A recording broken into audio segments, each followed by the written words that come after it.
You have to mate with my daughter, the alien mom asked to a human for a grandchild. The hidden artist. The pottery wheel hummed softly in the dimly lit studio, a soothing rhythm that Iris Mendel had long ago memorized. Her fingers moved with practiced grace across the wet clay, coaxing it upward into a graceful vase. The workshop smelled of earth and rain, the small windows fogged from the autumn drizzle outside. This was her sanctuary, tucked away on a forgotten lane in Willowmere, where tourists rarely wandered and neighbors had learned not to disturb her. Iris preferred it that way.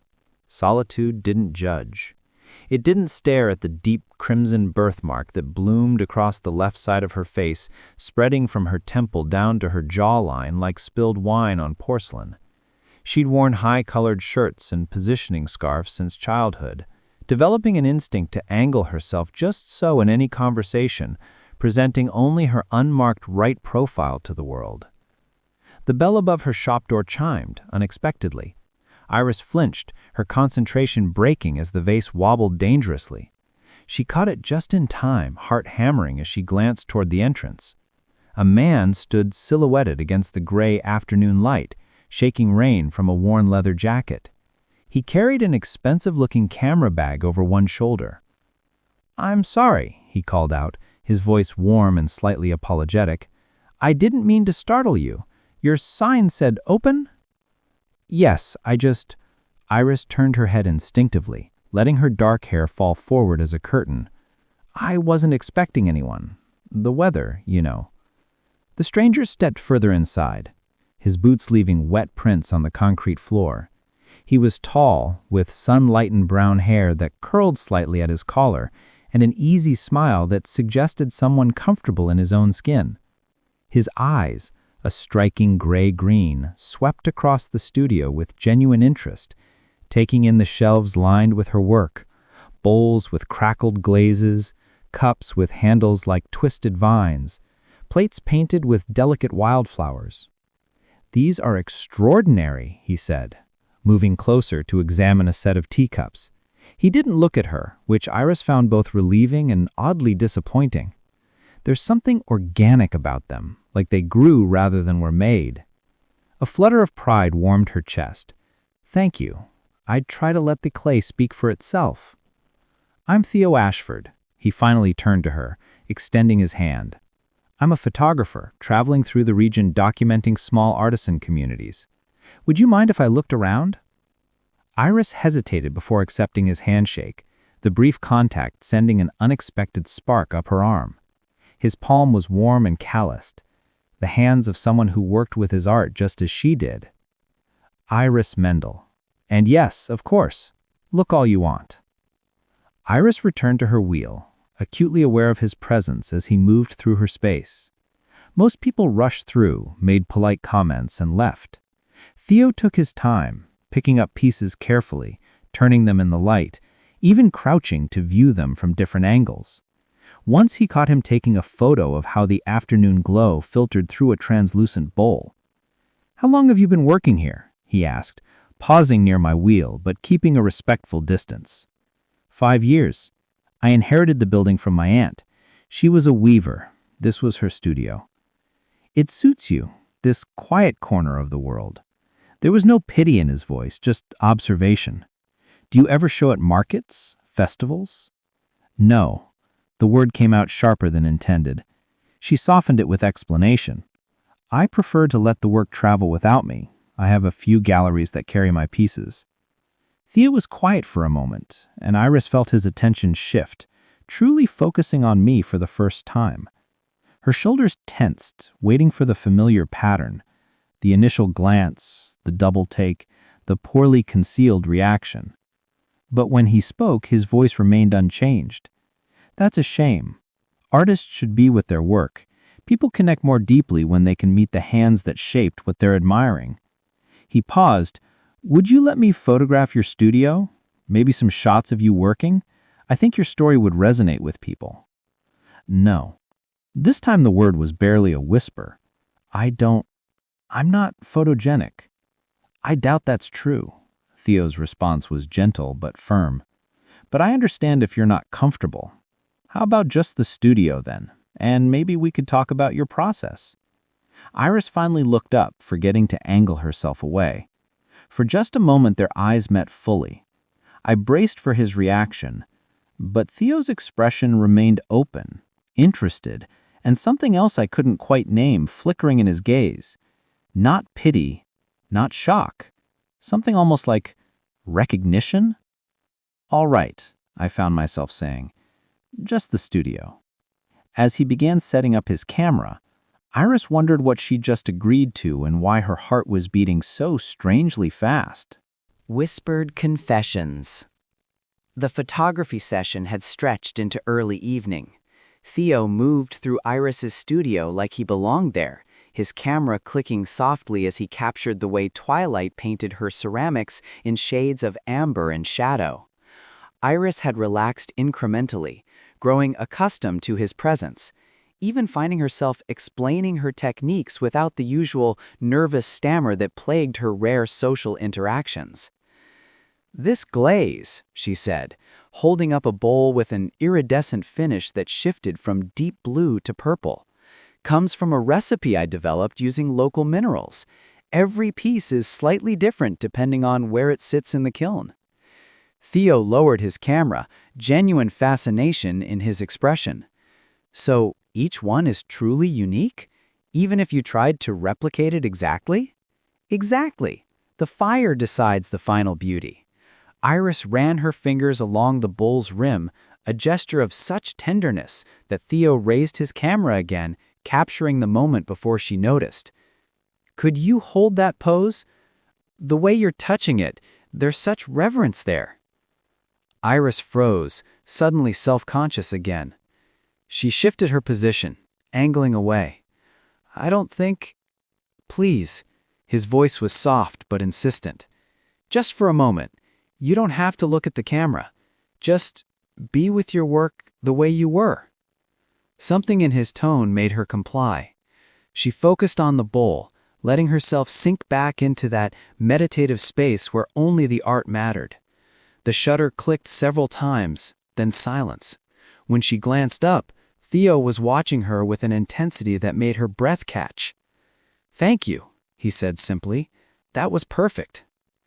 They worked until the natural light faded completely, and Iris found herself inviting him to stay for tea. An impulse so unlike her, she almost took it back. But Theo accepted with a smile that crinkled the corners of his eyes, and soon they were sitting on mismatched stools near her small kiln, cradling warm cups between their hands. "Why photography?" Iris asked, surprised by her own curiosity. "What made you want to travel and document people like me?" Theo considered the question, steam from his tea curling between them. "I used to do commercial work. Weddings, corporate headshots, advertising. Everything was about making people look perfect, airbrushing away reality until everyone looked like polished plastic." He paused, his jaw tightening slightly. "After my sister died, I couldn't do it anymore." "I'm sorry," Iris whispered. She had a degenerative disease. By the end, she wouldn't let anyone photograph her. She said she looked like a monster. His voice cracked almost imperceptibly. "But to me, she was still beautiful. More beautiful, actually, because every line on her face was proof she'd fought. I never got to show her that perspective." The confession hung in the air between them, raw and honest. Iris felt something shift in her chest, a recognition of shared pain. "So, you photograph people who don't think they're worth photographing." "He photographed truth," he corrected gently, "which is always worth capturing." They sat in comfortable silence for a while, the only sound the occasional pop from the cooling kiln. Iris felt an unfamiliar urge to share something real, something she'd never told anyone outside her small family circle. "I don't go to the village market because when I was 16, I tried to sell my pottery there. A group of tourists were looking at my work, saying nice things, and I was so excited. Then I turned to answer a question and—" She touched her birthmark unconsciously. One woman actually gasped. She grabbed her daughter and pulled her away, like I was contagious. That woman was an idiot. Theo's expression darkened with anger. Not at her, she realized, but for her. Maybe, but she wasn't wrong about how I look. Yes, she was. The certainty in his voice startled her. Iris, can I be honest with you about something? She nodded, her throat tight. When I first saw you today, I noticed your birthmark immediately. Of course I did. It's distinctive. He leaned forward slightly, his eyes holding hers with an intensity that made it impossible to look away. But you know what I actually thought? I thought you looked like a living canvas, like someone had painted you with purpose. And then you moved and spoke, and I saw how you touched your work, and I stopped thinking about your face as something separate. It was just part of you, part of what makes you striking. Striking, Iris repeated, the word foreign on her tongue.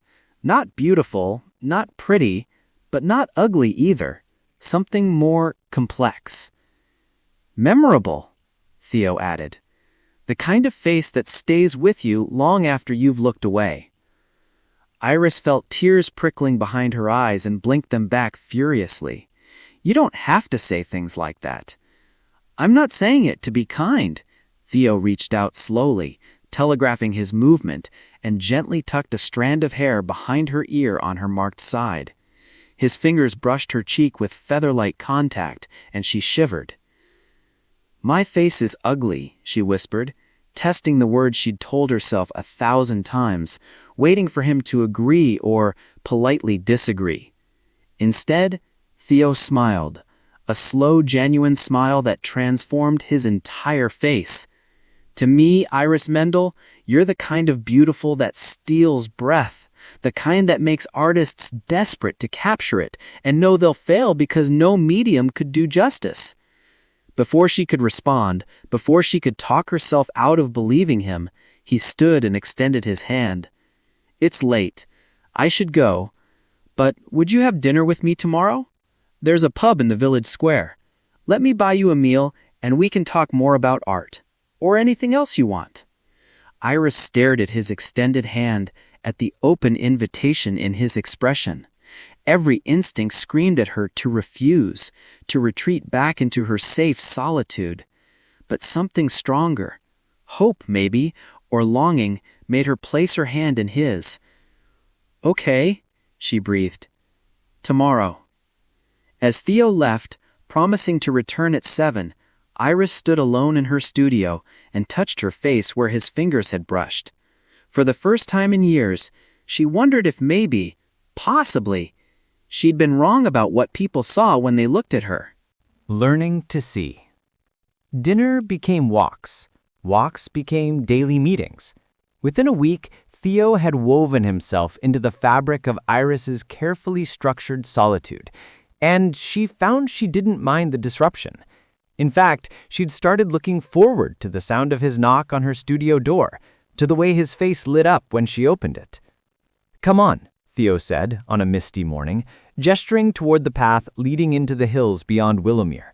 I want to show you something. Iris hesitated, glancing back at her wheel where a half-formed vase waited. I should really finish. It'll still be there this afternoon.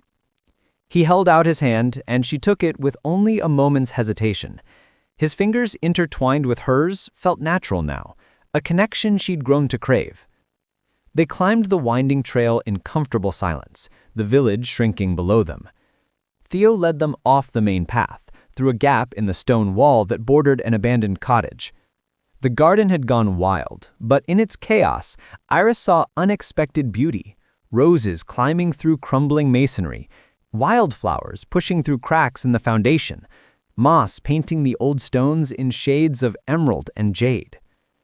Look at this. He crouched beside a section of wall where time and weather had created a pattern of fractures. He traced them with one finger. Most people would see damage, decay, something that needs fixing. But you see design, Iris finished, kneeling beside him. The broken wall formed an almost deliberate pattern, like a spider's web made of stone. Exactly. He pulled out his camera and took several shots from different angles. Beauty isn't always about perfection. Sometimes it's about the story of how something survived, changed, adapted. Iris studied the wall with new eyes, then looked around the overgrown garden. Everywhere she turned, she found small miracles of imperfect beauty. A twisted tree that had grown sideways to reach the light, flowers blooming in impossible places, the way rain had carved delicate channels through the old fountain. "You're teaching me to see differently," she said softly. Theo lowered his camera and looked at her fully, the way he always did, never turning away from her birthmark, never letting his gaze slide to her unmarked side. "You're beautiful like this," he murmured, reaching up to brush a raindrop from her cheekbone. The marked side, always the marked side, as if he was drawn to it rather than repelled. Wild and real and absolutely stunning. "Theo," she started, but didn't know how to finish. He leaned in slowly, giving her every opportunity to pull away. "Tell me if you don't want this," he whispered, his breath warm against her rain-chilled skin. Instead of answering, Iris closed the distance between them, pressing her lips to his in a kiss that felt like coming home and stepping into unknown territory all at once. His hand cupped her face gently, thumb tracing the edge of her birthmark with such tenderness that she felt tears mixing with the rain on her cheeks. The kiss deepened, slow and exploratory, as rain drummed on the leaves above them. When they finally broke apart, both breathing hard, Theo rested his forehead against hers. "I've wanted to do that since the first day," he admitted with a sheepish smile. "Really? Even when you first saw me?" "Especially then. There was something in the way you tried to hide, like you were this incredible secret that the world didn't deserve to see. I wanted to be the one you'd stop hiding from." They stayed under the oak until the rain softened to a drizzle, talking in hushed voices about dreams and fears and all the small details that make up a life. Iris told him about her aunt who had raised her, who taught her that art was the purest form of honesty. Theo shared stories from his travels, the people he'd met, the beauty he'd found in unexpected places. "Stay in Willowmere," Iris found herself saying as they walked back toward the village, their fingers still intertwined. "I know you're just passing through, but stay. At least for a while." Theo stopped in the middle of the muddy path and turned to face her, both hands now holding hers. "I already canceled my next 3 bookings," he confessed with a sheepish smile. "I wasn't going anywhere, not when I finally found something worth staying for." That evening, back in her studio, they worked side by side, Iris at her wheel, Theo sorting through his photographs on his laptop. The companionable silence felt profound, 2 artists creating in shared space. When Iris's piece wobbled dangerously, Theo was there to steady it, his hands covering hers on the clay, both of them laughing at the misshapen result. "It's perfect," he declared, examining the lopsided vase. "It's a disaster. It's proof we were here together. That's what makes it perfect." As stars emerged through the skylight above her studio, Iris realized she was happier than she'd been in years, maybe ever. And for the first time, when she caught her reflection in the darkened window, she didn't immediately look away. Instead, she studied her face, the birthmark that had defined so much of her life, and tried to see it the way Theo did, not as a flaw, but as a part of her story, a part of what made her, her. The journey wasn't complete. Years of insecurity couldn't vanish in a few weeks. But with Theo's hand finding hers in the darkness, with his quiet presence becoming as essential as breathing, Iris thought maybe, just maybe, she was finally learning to see. The unveiling. 3 months had passed since that rain-soaked kiss beneath the oak tree, and Willowmere had transformed from Iris's hiding place into a home she could finally inhabit fully. Theo had rented a small cottage on the edge of the village, close enough to visit daily but far enough to give them both space to work. Their routines had become beautifully intertwined. Mornings in their separate studios, afternoons exploring together, evenings that often stretched into night with whispered conversations and tender touches that grew bolder with each passing week.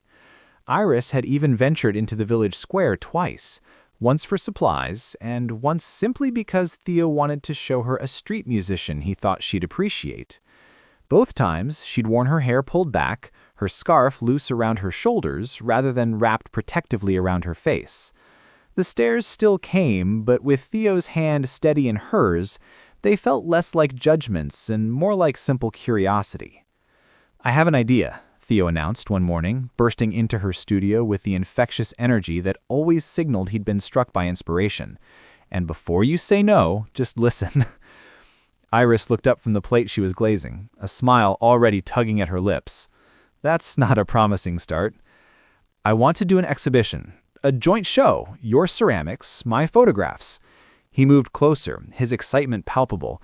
"The gallery in Ashworth has a beautiful space, and the owner owes me a favor. We could mount it in 6 weeks, maybe 8.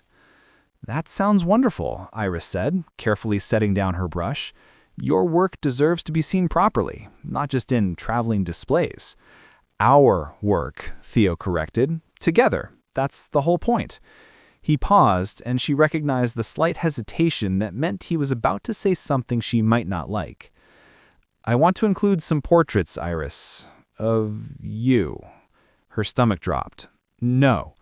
"Just listen." "No, Theo." She stood, putting the work table between them like a barrier. "You can show whatever you want of the studio, the village, anything else, but not me." "Why not?" His voice was gentle but firm. "You've made so much progress. You barely hide anymore when we're out together." "That's different. That's just the village. People who've gotten used to seeing me around." Her hand rose unconsciously to her birthmark. "An exhibition means strangers, critics, people who'll see those photos and wonder what possessed you to make someone like me the subject of your art." Theo circled the table, closing the distance between them. "Someone like you? You mean someone extraordinary, someone whose face tells a story worth reading." "Someone who'll make people uncomfortable," Iris shot back, old fears rising like floodwater. "They'll think it's a statement piece, some kind of commentary on beauty standards or disability." "Stop." Theo's hands found her shoulders, his touch grounding her spiral. "First, your birthmark isn't a disability. It's a part of you. Second, you're right that it might make some people uncomfortable, but not because of the reasons you think. It'll make them uncomfortable because it'll force them to confront their own narrow definitions of beauty." "I don't want to be a teaching moment," she whispered. "You're not. You're art, Iris. Living, breathing art." He tilted her chin up gently, making her meet his eyes. "I've taken hundreds of photos of the past 3 months. Candid shots of you working, laughing, lost in thought. Every single one is stunning. Let me show people what I see, please." Iris wanted to refuse, to retreat into the safety of invisibility she'd cultivated for so long, but she thought about the cracked wall Theo had shown her, the wild garden finding beauty in chaos, all the lessons he'd taught her about seeing differently. Could she really preach acceptance for imperfect art while refusing to accept it in herself? "Can I see them first?" she asked quietly. "The photos." Theo's face lit up. "Of course. Come on." They walked to his cottage, a cozy stone building with north-facing windows perfect for his work. He'd converted the main room into a studio, walls covered with prints from his travels. Iris had been here dozens of times, but he led her to a section she'd never seen. A wall hidden behind a folding screen. "I've been working on this series specifically for the exhibition. I was going to show you eventually, but, well, here it is." Iris stepped forward and her breath caught in her throat. The wall was covered with photographs of her, not just a few, but dozens, arranged in a careful progression. The first showed only her hands on the pottery wheel, clay spiraling upward between her fingers. The next included her profile, face turned away. Then gradually, incrementally, she became more visible, more present, until the final images showed her fully, face forward, birthmark prominent, and undeniably, breathtakingly beautiful. "This one," Theo said, pointing to a photo near the end, "was taken the day we walked in the rain, right before I kissed you. See that expression? That's someone on the edge of something transformative." Iris stared at the image. Her face was flushed, rain-soaked, hair wild around her shoulders. The birthmark caught the gray light like watercolor on canvas, deep red against pale skin. But what struck her most was her expression, open, vulnerable, hopeful. She looked like someone about to take a leap of faith. And this one, Theo continued, moving to the largest print, is my favorite. It was from just last week, taken in her studio during the golden hour when sunset painted everything amber. She was holding one of her pieces, examining it with absolute focus, and her face was completely unguarded. The birthmark seemed to glow in the warm light, and there was something in her slight smile, the softness around her eyes, that spoke of deep contentment. "I look happy," Iris said, surprised by the realization. "You are happy," Theo said, wrapping his arms around her from behind, his chin resting on her shoulder. "And it shows. That's what I want people to see. Not a birthmark, not something to pity or study, but a woman who's found her way back to herself." Iris leaned into his embrace, studying each photograph with new eyes. In Theo's lens, she wasn't the girl who'd been gasped at in the market. She was an artist, a woman, someone worthy of attention not despite her appearance, but simply because she existed in her full, complex humanity. "The exhibition," she said slowly, "what would we call it?" I felt Theo's smile against her neck. "I was thinking shaped by fire. It works for both ceramics and transformation. And people will definitely know these photos are of me? You won't crop or obscure? Not a single edit except for light and color correction, I promise." He turned her gently to face him. "But if you're not ready, we don't have to do this. I'll never push you further than you want to go." Iris looked back at the wall of photographs, at the visual story of her own gradual emergence. When had she stopped hiding from Theo's camera? She couldn't pinpoint the exact moment, but somewhere along the way, she'd learned to trust him. Not just with her heart, but with her image, her story, her truth. "Let's do it," she said, the words feeling like jumping off a cliff and growing wings simultaneously. "But I have one condition. Anything. I want to include some pieces I've never shown before, ones that are more personal, maybe imperfect. If I'm going to be vulnerable, my art should be too." Theo's answering kiss was soft and proud, full of the kind of tenderness that made Iris's chest ache. As they began planning the exhibition, pulling down photographs and discussing which ceramics to include, she felt something shift fundamentally inside her. Fear was still there, she'd doubt it would ever fully disappear, but it no longer had the power to stop her. The next 6 weeks blurred together in a flurry of creative energy. Iris worked late into the night, creating new pieces that reflected her internal journey. Bowls with intentional cracks filled with gold resin, vases that incorporated her mistakes as design elements, plates where the glaze ran wild and beautiful. Theo photographed her process, capturing the concentration on her face, the clay beneath her fingernails, the satisfaction in her smile when a piece emerged from the kiln exactly wrong in the right way. They argued occasionally about which images to include, Iris still hesitant about the most revealing portraits, Theo gently insisting they were essential to the story. In those moments, he'd pull her close and remind her of the cracked wall, the wild garden, all the imperfect beauty they'd found together. "You're not asking people to find you beautiful despite your birthmark. You're asking them to see that beauty exists in ways they haven't been taught to recognize. That's radical, Iris. That matters." The night before the opening, Iris stood alone in the gallery after everyone else had left. The space glowed under carefully placed lights, her ceramics and Theo's photographs in conversation with each other. She walked slowly through the exhibition, seeing it as a stranger might, and felt a swell of pride mixed with terror.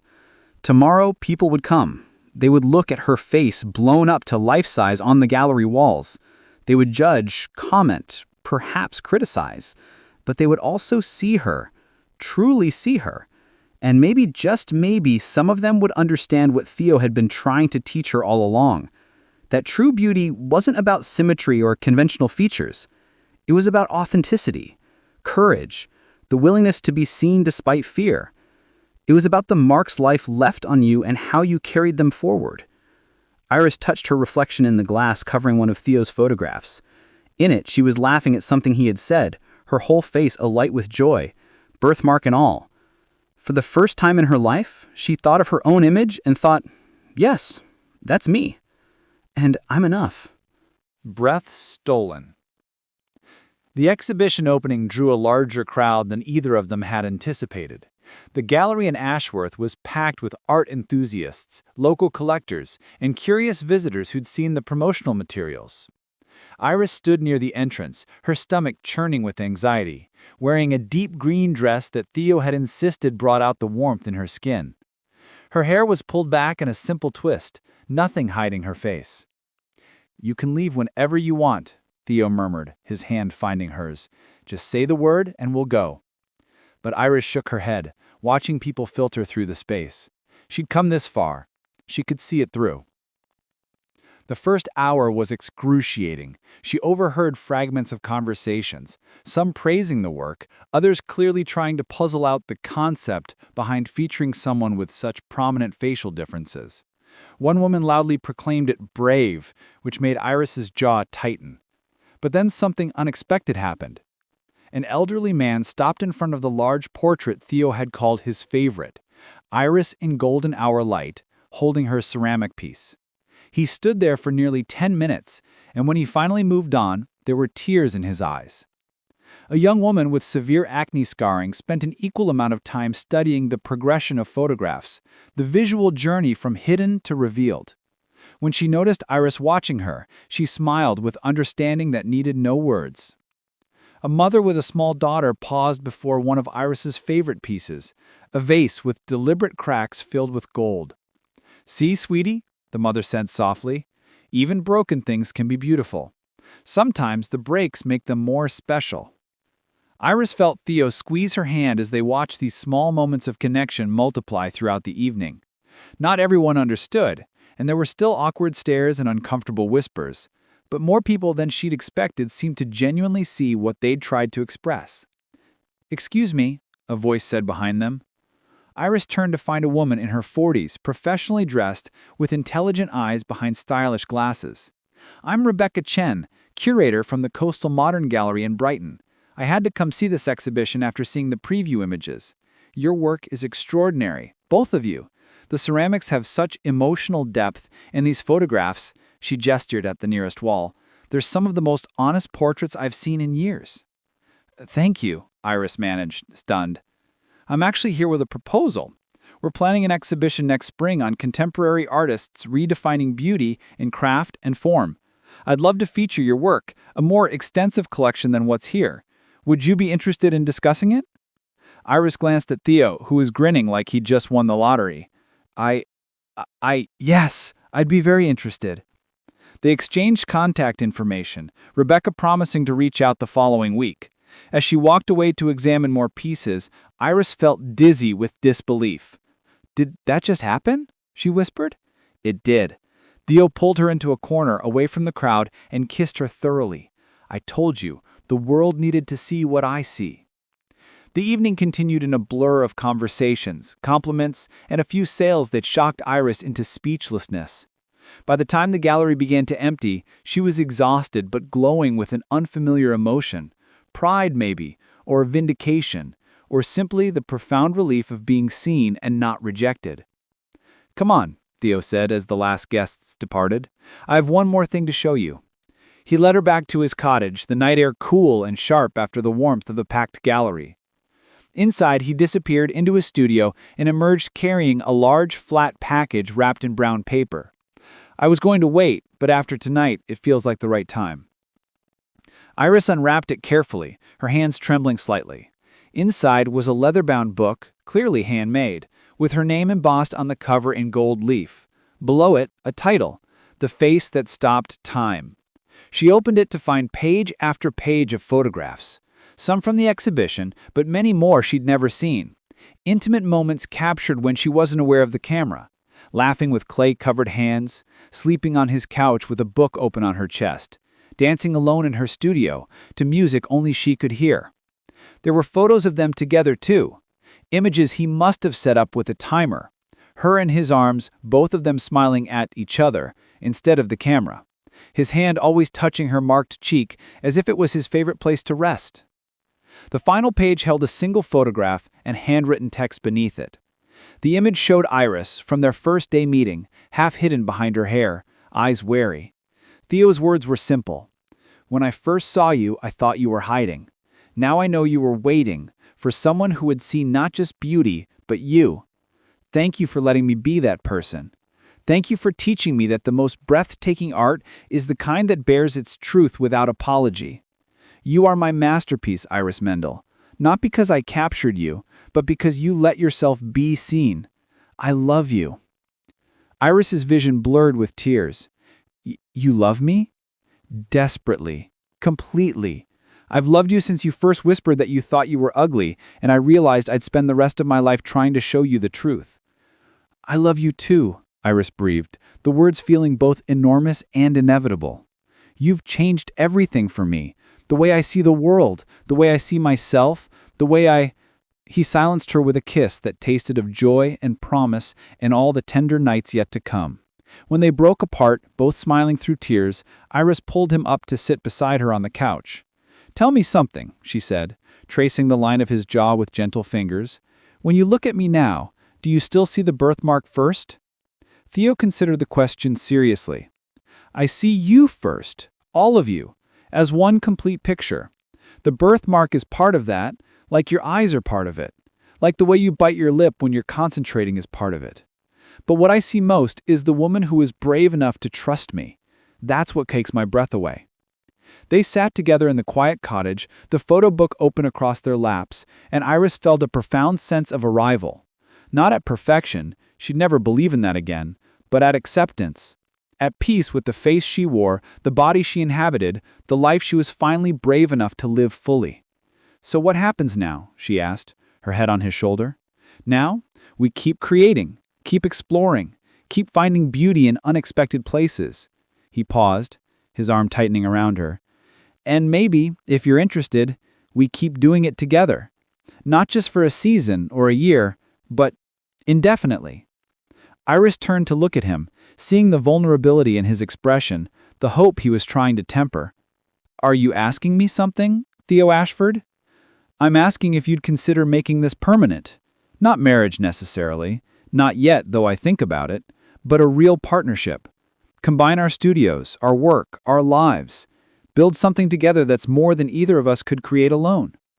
The answer rose in her without hesitation, clear and sure as her hands shaping clay. "Yes. To all of it eventually. Yes." They sealed the promise with a kiss that deepened into something more, hands exploring familiar territory with new reverence, whispered words of love punctuating soft gasps and sighs. Later, tangled together in Theo's bed, with moonlight painting silver across their skin, Iris traced patterns on his chest and marveled at the journey that had brought her here. 6 months ago, she was hiding in her studio, convinced her face made her unworthy of love, of connection, of being truly seen. Now she lay in the arms of a man who saw her completely and loved her not despite her differences, but because of the complete package of who she was. Marks, scars, fears, strengths, all of it. "What are you thinking?" Theo murmured half asleep. "I think I was wrong. About what beauty means. About what I deserved. About everything. And now? Now I think maybe beauty is just another word for truth. And the truest thing I know is that I'm exactly where I'm supposed to be." Theo's arms tightened around her, and in the comfortable silence that followed, Iris finally understood what he'd been trying to tell her all along. True beauty, the kind that steals breath and stops time, was never about perfection.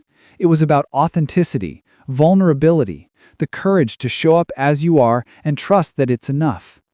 As she drifted towards sleep, warm and safe and loved, Iris thought about the exhibition, about Rebecca's offer, about all the future possibilities spreading out before her like unformed clay waiting to be shaped. The fear hadn't disappeared entirely, I suspect it never would, but it no longer defined her. She was Iris Mendel, artist and lover, and woman who had learned to be seen. Her face told a story, just as Theo had always said, and it was a story worth reading, birthmark and all. The morning light would bring new projects, new adventures, new challenges. But for now, in this perfect moment, Iris simply breathed and let herself feel the profound rightness of being completely, authentically, beautifully herself. And that was enough. More than enough. It was everything. The end.